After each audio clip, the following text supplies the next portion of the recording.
our wonderful district leader, Michael Geller, very good friend of the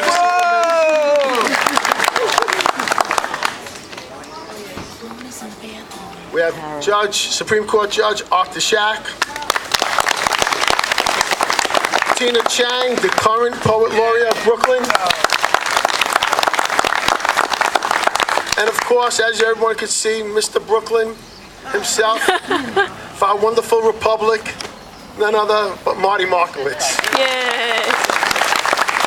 We've also been joined by his family, his beautiful wife, Pearl, his twin daughters, Tara and Karen, his three grandchildren, Brooke, Matthew, and Rachel. Kent Siegelman is remembered as a poetic visionary whose work will forever remain a part of Brooklyn's history. Over 200 of his poems have been accepted for publication in 20 journals in 14 states. Ken has published 9 books of poetry and has been recognized by the New York Times as having written the most poems about Brooklyn. Marty, that's me very happy. But he has more than been accomplished as a poet. He was a dedicated member of our community, a great father, and someone who really, really cares. For 33 years, he was a social studies teacher in Abraham Lincoln High School, and through his work as a teacher, he was able to unite students from various ethnicities and backgrounds through a mutual interest of poetry and writing. Ken's devotion to Brooklyn is clear in his poetry. He found his inspiration in neighborhoods like Gravesend, Bensonhurst, Brighton Beach, and Coney Island, with work that showed us beauty in everyday life. He achieved his lifelong dream on January 24th, 2002, when Brooklyn Borough President Marty Markowitz appointed him Poet Laureate for Brooklyn.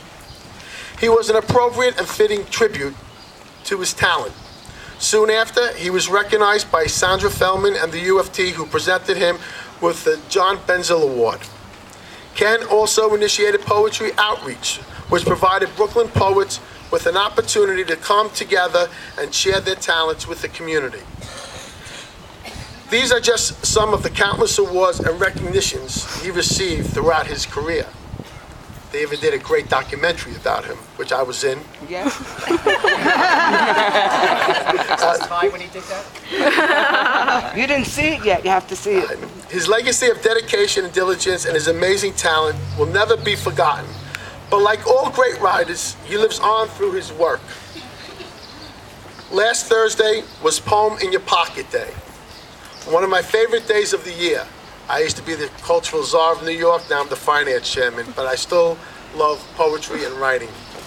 And every this past Thursday was Poem in Your Pocket Day, where teachers and people throughout the education system and the students carried a poem in their pocket.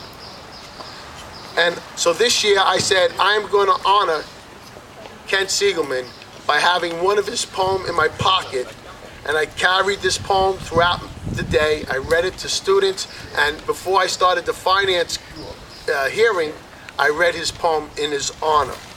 And it was called Leo. It was about the pigeon keepers in Bensonhurst. It illustrates Ken's ability to show us the beauty in everyday life. And I just want you people that you should read that poem. It's beautiful. And not only did I carry it in my pocket for that day, my daughter, Brianna, who goes to Mark Twain, she carried it. She's here today. And my other daughter, Daniela, carried it in her pocket because you have to bring a poem. And she's a 5th grader. And we spoke about Kenny's poem and what Kent Siegelman meant, not only to me, but to our community. And what better way to honor him. So today we have a street renaming. It's a great honor. At this time, I'd like to call up our wonderful Borough President, Marty Markowitz. Yay! Yay! Yay! Yay! Yay!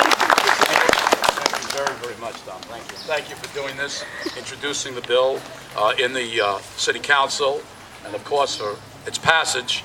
And if you want to get an idea what Ken meant to all of us within this group here, we have more elected officials than I've seen in almost any event. And believe me, district leaders, civic leaders, unbelievable. It shows the love and respect that Ken earned through his great work.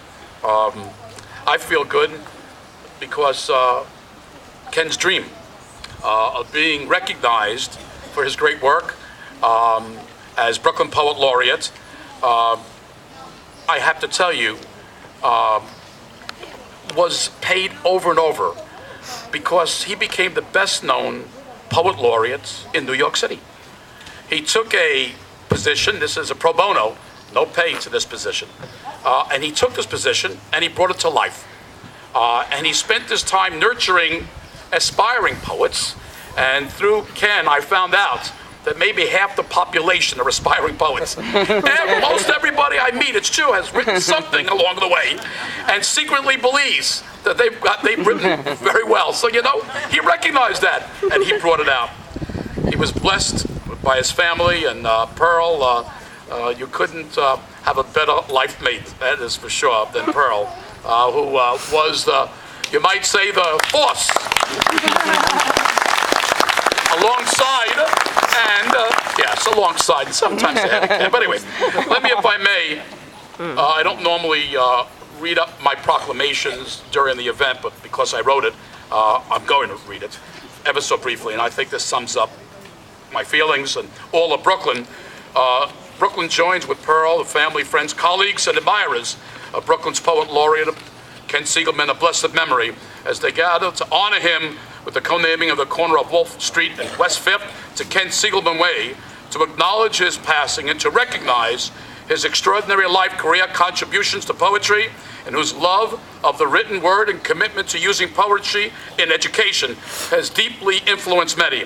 On behalf of all Brooklynites, we salute the memory of Ken, a most respected and beloved son of Brooklyn, longtime resident of Gravesend, who left us far too soon, and whose influence and body of work culminated in him being named Brooklyn Poet Laureate, and whose poetry will continue to be read and felt among the world of words for the decades to come.